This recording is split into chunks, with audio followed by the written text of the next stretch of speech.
Donald Trump not to turn the people's anger against minorities. The senator from Vermont is joining us now live for his first TV interview since the election. Senator, thanks so much for joining us.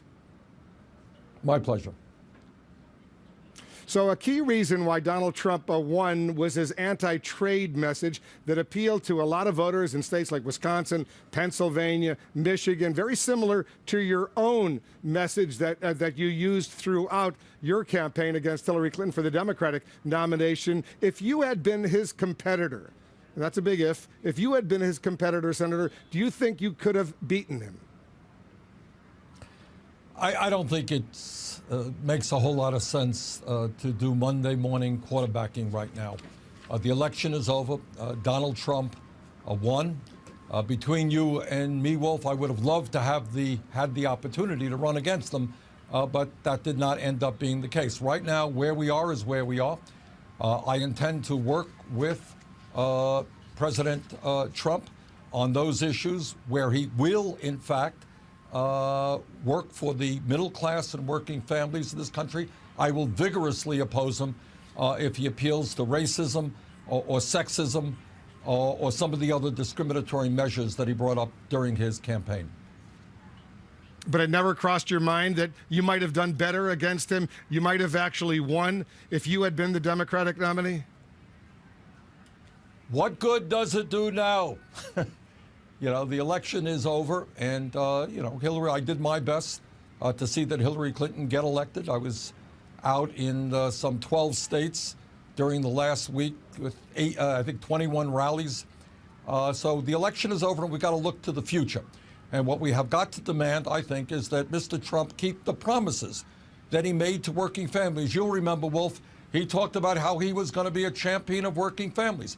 Well, I hope he will raise the minimum wage, so that people who are working for $9 or $10 an hour get the kind of raise they're entitled to. I hope he will do pay equity for women. Women should not be getting 79 cents on the dollar compared to men. I hope he'll rebuild our crumbling infrastructure, and I look forward to working with him if he chooses to do that and create millions of decent paying jobs. And on trade, absolutely we need a new trade policy. I will work with him to get corporate America to start investing in this country, not just in China and in Mexico. I hope, you know, he told the American people, Wolf, that he didn't have to pay any taxes. He is a multi-billionaire. He doesn't have to pay a nickel in federal taxes because he knows how corrupt the tax system is. Well, if he knows how corrupt that system is, I hope very much that he'll work with progressives to create a tax system which, in fact, asks billionaires and multinational corporations to stop paying their fair share of taxes. Senator, did you personally advise Hillary Clinton to spend more time talking about those issues specifically to working class white voters in states like Wisconsin, Michigan, Ohio, Pennsylvania, issues that you championed?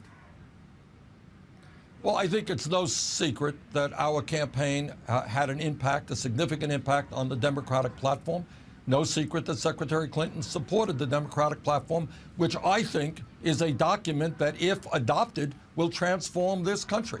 So I think, yes, Secretary Clinton, I think, understood the need to talk about raising the minimum wage to a living wage, to make sure that public colleges and universities in this country are tuition-free, at least for the middle class, to make sure that we do not pass the Trans-Pacific Partnership. So I think, you know, in that sense, I think Secretary Clinton did listen to what not just I had to say, but many other progressives. Have you spoken with her since Tuesday night?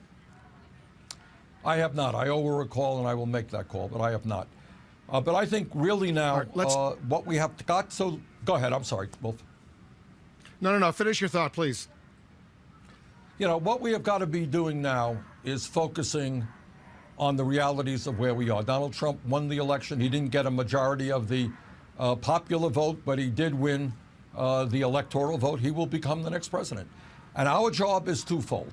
Our job is to make sure that the anger that so many people in this country feel, because they are, in fact, working longer hours for low wages. They're worried about their kids. If they're in rural America, they're seeing their downtown stores boarded up. Their kids are leaving town because there are no jobs in that community. Inner cities, youth unemployment, astronomically high.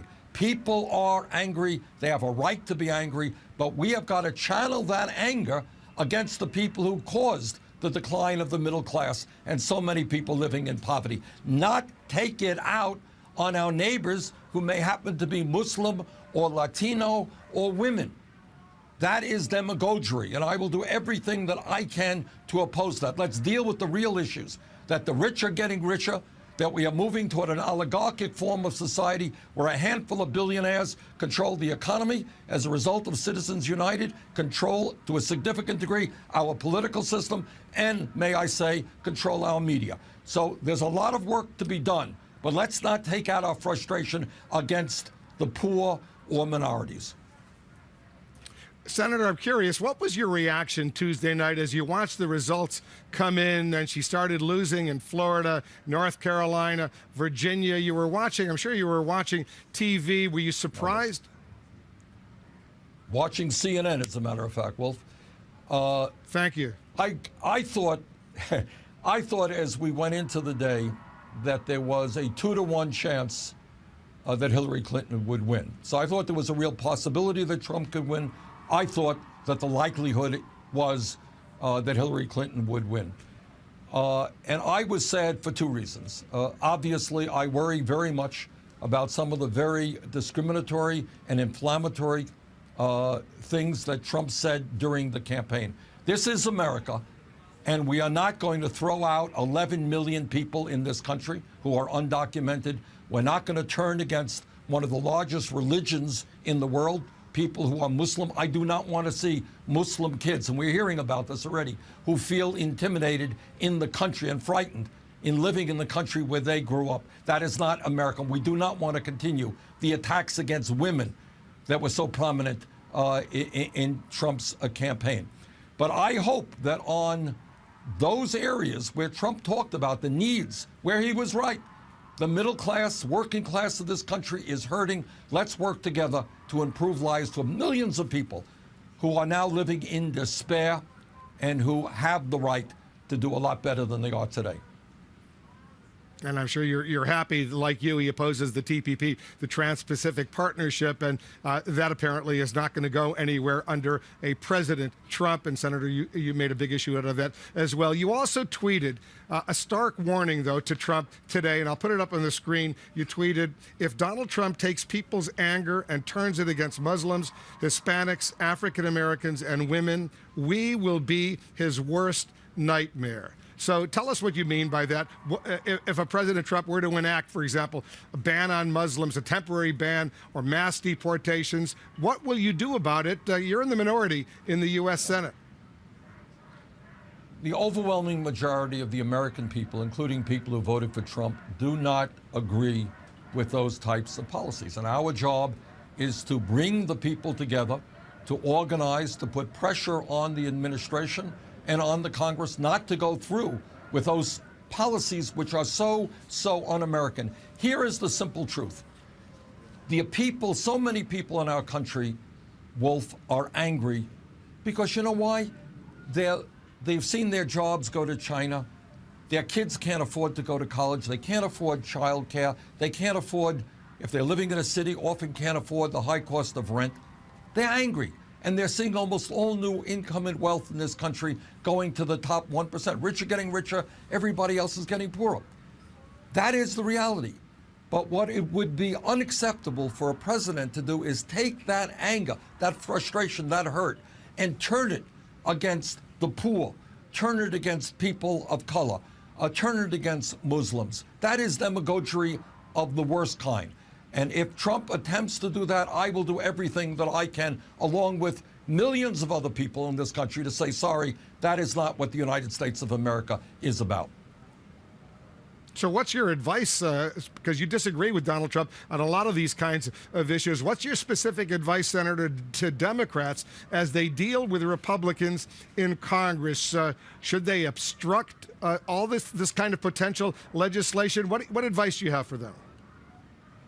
This is what I believe. You know, Trump talked about his concerns about outsourcing, his concerns about a bad trade policy. If he is serious about reforming our trade policies and creating jobs in America and not in China, let us work with him. Trump talked about a corrupt campaign finance system. He's a billionaire. He was able to fund a large part of his campaign. Well, you know what? Not every candidate is a billionaire. If Trump is serious about understanding that we have a corrupt campaign finance system where special interests are able to buy politicians, I would hope that Trump will work with us to overturn this disastrous Citizens United Supreme Court decision and move toward a campaign process by which big money and wealthy contributors cannot control the political process. If Trump is serious about his concerns about the needs of working people, let's rebuild the infrastructure. He's talked about that. I've talked about it. We can create millions of jobs rebuilding our roads and our bridges and our water systems, airports, our rail system. If he was not just into campaign rhetoric, and if he was sincere about it, let's work together. So there are a lot of areas I think we can work together if he was sincere in what he said during the campaign. But if he is going to resort to bigotry, trying to divide us up, we will oppose him tooth and nail. What is your message to the protesters? A lot of young people that we saw in the streets, for example, last night, who are very unhappy with the results. What do you say to those young people, and so many of them, as you know, supported your campaign? I would say to them, number one, do not despair. Get involved in the political process. The views that we hold, that we should be a vibrant democracy and not move to an oligarchy, the views that we should have a non-discriminatory society, the views that we have got to tackle climate change and transform our energy system, that we need to make our public colleges and universities tuition-free. We have to deal with this grotesque level of income and wealth inequality. All of those issues are what a majority of the American people support. So I would urge those young people, get involved politically. Run for school board, run for state legislature. And by the way, a lot of people have done that. We've got some really good victories as part of an offshoot of what our campaign was about. And so I would say to the young people, get involved, help us oppose Trump when he is wrong, and let's work together to create the kind of nation that most of us know we can become. Interestingly, Senator, you have not ruled out the possibility of a 2020 run for the White House. Is that something you'd seriously consider? Wolf, the last thing in the world after this never-ending campaign, when we have not even sworn in the new president, is to talk about 2020. So let's not go there at all. Right now, what I've got to focus on is doing everything I can as a United States Senator to improve life for a middle class which is hurting today, and to protect the interest of 43 million people who are living in poverty. That sounds to me, and you're going to be mad at me for pressing you, Senator, but that's my job. It sounds to me like you're not ruling it out. Wolf, I would say there will be a whole lot of disappointment in this country if the media starts talking about 2020. We are, the people are tired of never-ending campaigns. Let us focus on the reality of today. Let's focus on the issues impacting the American people, and let's not worry about who's going to be running in 2080 or something like that. All right. One final question. I know you got to run. Yeah. The President Obama, he's right behind me over there in the White House. He's going to be president until January 20th. Would it be a good idea? Do you believe it would be a good idea for President Obama to pardon Hillary Clinton? To pardon Hillary Clinton? Hillary Clinton. In other words, not indicted. not allow her to be charged with any potential crimes, because there are those in the incoming Trump administration who want a special prosecutor to go ahead and file charges against her. The president, and remember, there was a president when Gerald Ford. We're old enough to remember when Gerald Ford pardoned Nixon. Yeah. Do you think it would be a good idea Nixon, for this president to pardon Hillary Clinton? All right. I don't look. President Obama will do what he feels is best. But the idea in a democracy, in the United States of America, that a winning candidate would try to imprison the losing candidate, that's what dictatorships are about. That's what authoritarian countries are about. You do not imprison somebody you ran against because you have differences of opinion. That would be an outrage beyond belief. And I think the vast majority of the American people would find that totally, totally unacceptable to even think about those things. Senator Sanders, thanks so much for joining us. Thank you very much. Senator Bernie Sanders of Vermont. I want to show our viewers a picture we just received from the White House showing the First Lady Michelle Obama with the incoming First Lady Melania Trump. They're having tea in the yellow Oval Room in the White House. Very, very nice picture. I'm anxious to hear some more details how that meeting went. I want to get some insight now from a member of the Republican majority in the House of Representatives who will be working closely with Speaker Ryan and President-elect Trump, Congressman Sean Duffy of Wisconsin. Congressman, thanks so much for joining us. Absolutely, Wolf. Thanks for having me on. So you President-elect Trump, as you know, he met with your leader, your fellow Wisconsinite, Speaker Paul Ryan. How do you think these two will work together?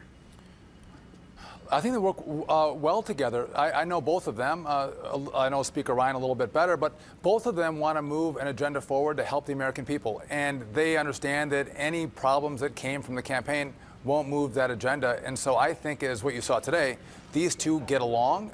They'll get along well. They'll start talking about policy. Their teams are talking about ideas.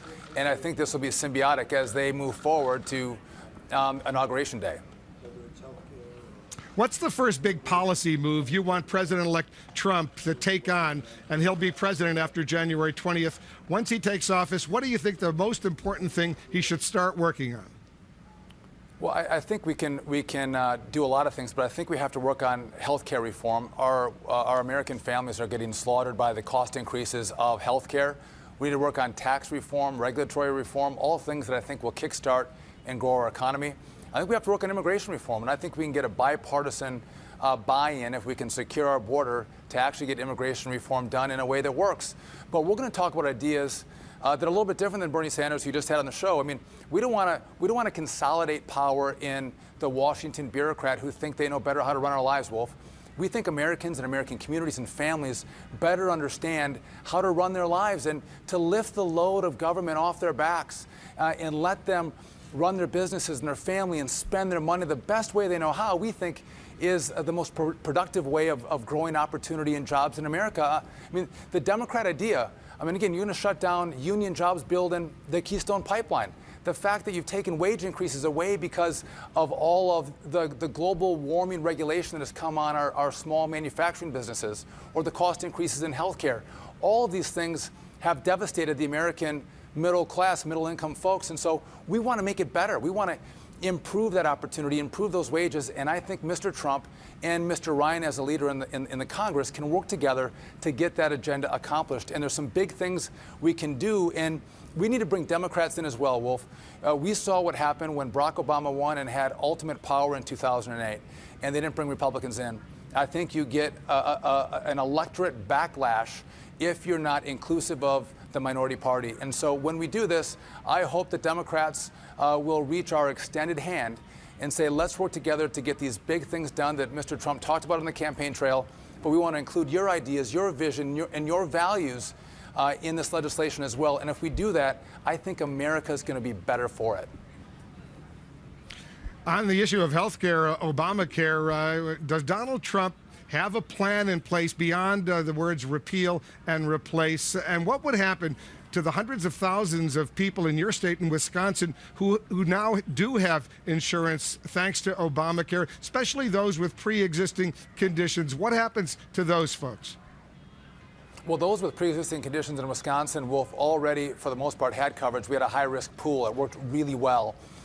So we want to make sure those all across America who have pre-existing conditions can still get health care coverage. But you can't forget those people in my community as well who have been priced out of health care coverage.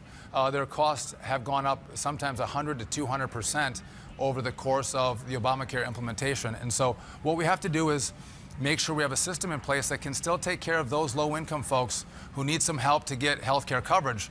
But we have to let markets work, competition work, and families start to make decisions for themselves. So we in the House have put forward a plan in our Better Way agenda.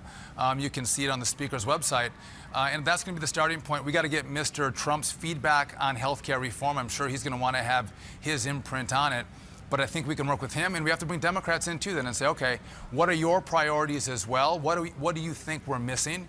Because what I've heard from Democrats also is Obamacare, the Affordable Care Act, is not working for middle-income families. Like Bill Clinton said, the guy that's working 60 hours a week and can't afford health care coverage, we need to get their ideas and get a holistic reform approach to health care. And I think all sides can work on that and do it. Congressman, we're out of time, but I want to give you a shout out, a congratulatory note. You told me a few weeks ago, when few would have believed it, I looked at the transcript, you said, I think Wisconsin will go to Trump in the end. And guess what? You were right. So many others were wrong. Sean Duffy, thanks so much for joining us. Hey, Wolf, I told you Wisconsin was the pathway to 270, and it was. Thanks for having me on. You were right. All right, thanks so much. And to our viewers, please stay with us for much more breaking news, more information on